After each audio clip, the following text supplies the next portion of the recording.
Have you ever watched something that left you in a complete awe to such a degree that it changed the chemistry of your brain? Something has spoken to you on a fundamental basis that elicits an emotional response from you whenever you think about it. Perhaps you were at a stage in life where the movie, show, or story you just consumed was a thing you needed to get to the next step in your life. Perhaps it made you look into the mirror and view yourself differently, to where you wanted to make an active effort to change who you are as a person.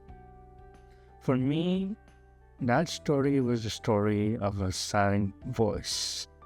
Kono Kutachi, or a silent voice, is a manga created by Yoshitoki Ōima that started Civilization on August 7, 2013, and was completed on November 19, 2014, with 7 volumes. Shortly after its completion in 2016, Kyoto Animation released a movie adaptation on September 17, 2016, directed by the renowned director Naoko Yamada, with a script written by Reiko Yoshida, music composed by music legend Kensuke Ushio. In this video essay, I want to take some time to go into detail about the story of A Silent Voice, and how specifically the anime movie adaptation of the manga pushed me to continue improving myself and live with purpose in this world. Spoilers for the story, of course. For me, A Silent Voice was one of the first anime movies I watched when I began my anime watching journey back at the beginning of COVID, during the lockdown.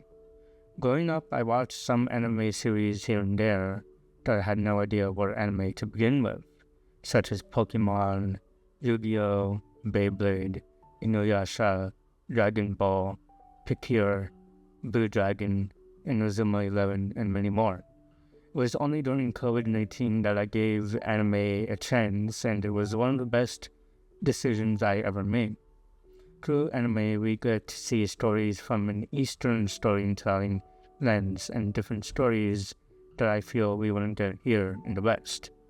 A Silent Voice is one of those stories that I feel we wouldn't have experienced in the West, considering how it deals with the more serious topics and the way it handles the internal conflict that Shoya Ishida, the protagonist, experiences about living and being able to look into the eyes of those around him without thinking that people are out there to judge him. In my honest opinion, A Silent Voice is the greatest portrayal of mental health in anime and perhaps in movies. The story of A Silent Voice focuses on a once popular boy named Shoya Ishida, who targets a new transfer student named Shoko Nishimiya, who happens to be a deaf girl, as his new bullying victim. As Shoya continues to bully Shoko, the class turns its back on him. Shoko transfers out of the school due to the excessive bullying, and Shoya grows up as an outcast, alone and depressed. Shoya regretfully finds Shoko to make amends years later. The story of A Silent Voice tackles topics that are quite heavy, from bullying to suicide and depression.